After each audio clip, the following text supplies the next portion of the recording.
Everyone here in the GreenPan kitchen agrees. A green bean casserole on the Thanksgiving table is a must, but we don't want an average one. We want an exceptional one. So we're doing everything from scratch, all in our reserve cookware.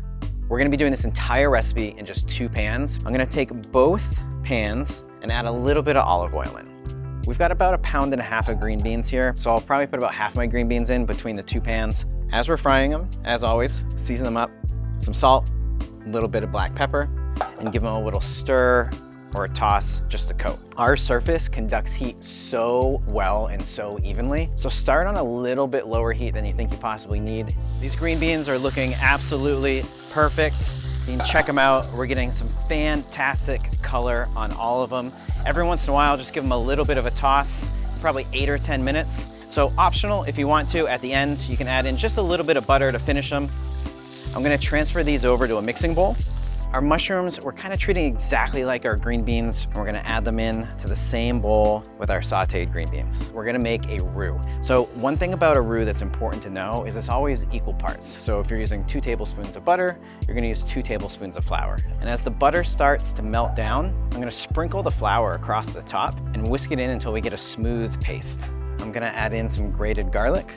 Now it seems like I'm whisking kind of fast here, but it's important because you want to keep the roux moving so it cooks evenly and darkens evenly.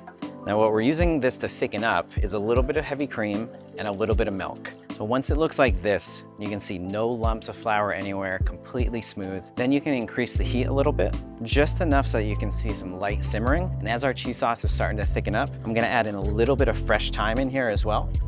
That's exactly what we want. Really light simmering just around the middle, around the edges. You can see it thickening up to that consistency of heavy cream, and add in about 1/2 cup of Parmesan. Whisk that through so it melts nicely. Let's add this into our vegetables. I'm gonna give this a little stir to combine.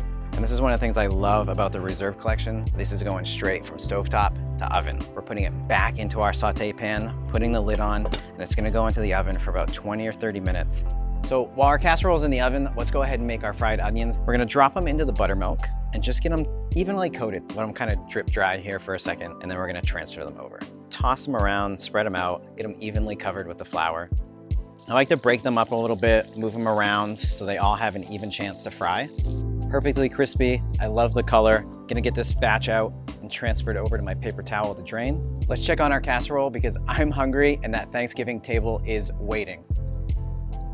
And there is our finished casserole. The sauce is bubbling away beautifully. So I'm gonna take my crispy onions, go right over the top, and that's it.